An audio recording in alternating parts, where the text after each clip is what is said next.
All right, welcome back to Living Fit's 2-Minute Tuesdays. Hope everyone's had a great start to the week. Let's get straight into this week's question, which comes from Susan. She wants to know what are my thoughts on the popular diets or my thoughts on fad diets. So this one should be pretty easy. I think we can get 2 minutes on this one. So 2 minutes on the clock and see what we can do. All right, so look, at the end of the day, my job as a strength and conditioning coach, as a personal trainer, is to find the best course of action for a specific client. Every client is going to be different. So every client is going to have different lifestyles, different goals, etc. My job is not to give someone a cookie cutter approach to a program and just put that out to the masses and have them do it. That's not how I do my job. No personal trainer should do that job, and anyone who does, they have a very short shelf life in the industry. At the end of the day, all diet systems have merit. I've said this before, they will all work in some capacity, but the funny thing with diets and pretty much marketing in general, they will only ever show you the successes, all right? And they will base all of their marketing on the couple of, or the hundreds of successes they've had in maybe 1 million subjects. All diets have merit, and they're all designed around getting results quickly because they want you to stay on board. So if they can give you results quickly, you're gonna stay on board, you're gonna keep doing it, and then you're gonna pump it out to the masses and tell everyone how happy you are about it until, of course, it doesn't work anymore, and then you're just like, well, it got to a point where it didn't work for me. And the reason why it didn't work for you is because usually it was unsustainable, unmaintainable, and you didn't factor in the fact that it has to change as you change. So a good example of this is people who start a low carb diet or go very low carb. After they get over that whole initial lack of energy because the body has to go through what they call metabolic flexibility to optimize using fats for fuel and protein substrates and amino acids and that sort of stuff. But what actually happens is they get great results and then all of a sudden I'm on low carb for the rest of my life. No, that's not true. You're on low carb for as long as it takes for your body to go, well, hold on, if you start bringing carbs in, I'm actually going to be able to utilize them better. So what I actually mean by this is someone who goes really low carb, as they start dropping body weight, their body gets more efficient at utilizing carbs. Usually people who are doing low carb diets were drastically over consuming carbs to start off with. So remember, low carb always has to be taken as being relative to the individual. Something that's low carb for one person might be moderate carb for next and be ridiculously high for another.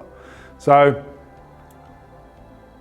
diet systems, all right, they are based around getting immediate results so you get buy-in. All right, nearly everything is like that. Immediate results, buy-in, but unfortunately, we are a population that wants dramatic results yesterday, even though we've been neglecting ourselves for 20 years.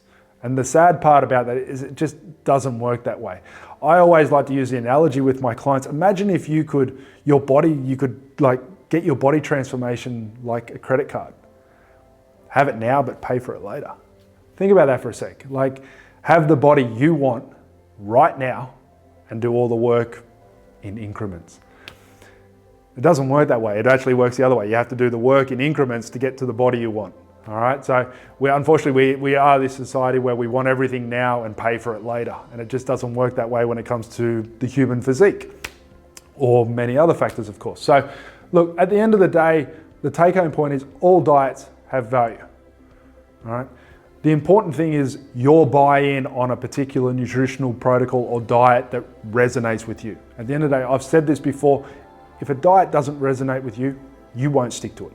If a diet is too hard, you won't stick to it. You may stick to it in the initial phase, but then life gets in the way. All right? One of the biggest hurdles we see is New Year's resolutions. Now, for the majority of the population, people make their New Year's resolution and make fantastic starts on their New Year's resolution because they're on holidays.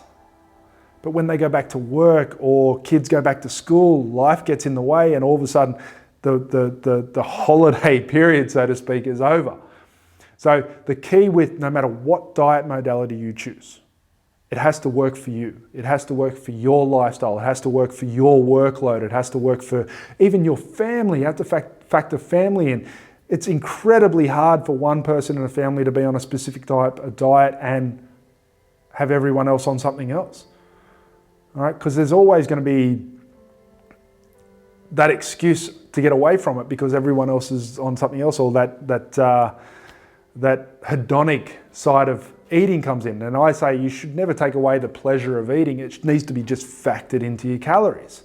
So, as with everything, it has to work for you. It has to work for your lifestyle. It has to work for what you know truly, what you truly know you can maintain, sustain, do each and every day consistently, because that's what gets results. I've said this before, you don't climb a mountain with one leap and bound.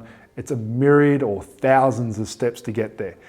One foot in front of the other. Get the first thing right, move on to the next, all right? I hope this has helped. Probably didn't stick to 2 minutes again. We were there. I'm pretty sure we could have made this 2 minutes, but fail. I hope you got a lot out of this. If you did, please give it a thumbs up, and we'll see you next week for 2 Minute Tuesdays. Thank you.